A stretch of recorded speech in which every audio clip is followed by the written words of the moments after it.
رسول اللہ صلی اللہ علیہ وسلم نے فرمایا، ایک بار حضرت موسیٰ علیہ السلام بنی اسرائیل کی ایک جماعت میں تھے کہ اتنے میں ایک شخص آیا اور کہنے لگا، کیا آپ جانتے ہیں کہ دنیا میں آپ سے بھی بڑھ کر کوئی عالم موجود ہے؟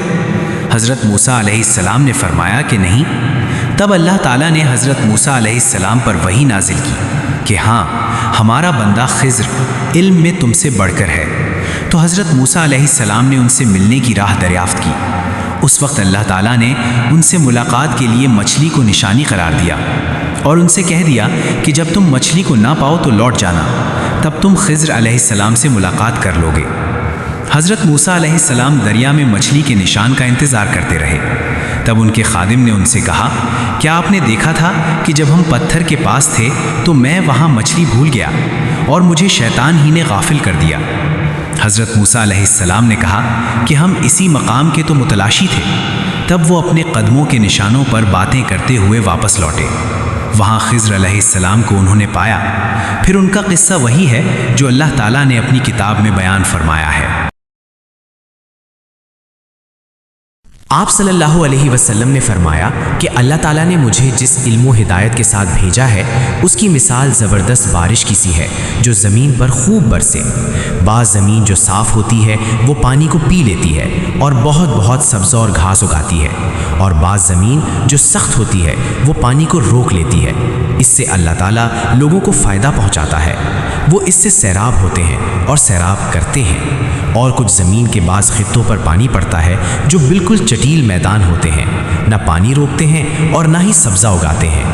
تو یہ اس شخص کی مثال ہے جو دین میں سمجھ پیدا کرے اور نفع دے اس کو وہ چیز جس کے ساتھ میں مبعوث کیا گیا ہوں۔ اس نے علم دین سیکھا اور سکھایا۔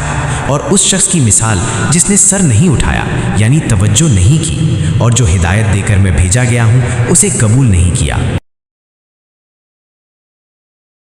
رسول اللہ صلی اللہ علیہ وسلم نے فرمایا، علامات قیامت میں سے یہ ہے کہ دینی علم اٹھ جائے گا اور جہل ہی جہل ظاہر ہو جائے گا، اور علانیہ شراب پی جائے گی اور زنا پھیل جائے گا۔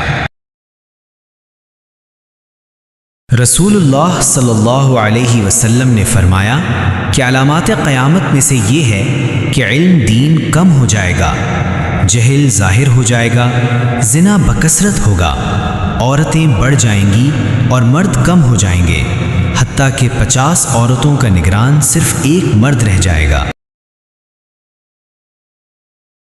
رسول اللہ صلی اللہ علیہ وسلم نے فرمایا کہ میں سو رہا تھا، اسی حالت میں مجھے دودھ کا ایک پیالہ دیا گیا، میں نے خوب اچھی طرح پی لیا، حتیٰ کہ میں نے دیکھا کہ تازگی میرے ناخنوں سے نکل رہی ہے۔ پھر میں نے اپنا بچا ہوا دودھ عمر بن خطاب کو دے دیا۔ صحابہ رضی اللہ عنہم نے پوچھا، آپ نے اس کی کیا تعبیر لی؟ آپ صلی اللہ علیہ وسلم نے فرمایا، علم۔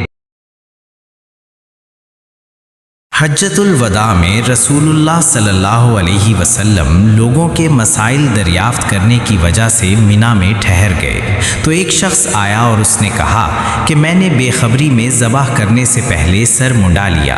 آپ صلی اللہ علیہ وسلم نے فرمایا، اب ذبح کر لے اور کچھ حرج نہیں۔ پھر دوسرا آدمی آیا، اس نے کہا کہ میں نے بے خبری میں رمی کرنے سے پہلے قربانی کر لی۔ آپ صلی اللہ علیہ وسلم نے فرمایا، اب رمی کر لے اور پہلے کر دینے سے کچھ حرج نہیں۔ ابن عمرو کہتے ہیں، اس دن آپ صلی اللہ علیہ وسلم سے جس چیز کا بھی سوال ہوا جو کسی نے آگے اور پیچھے کر لی تھی تو آپ صلی اللہ علیہ وسلم نے یہی فرمایا کہ اب کر لے اور کچھ حرج نہیں۔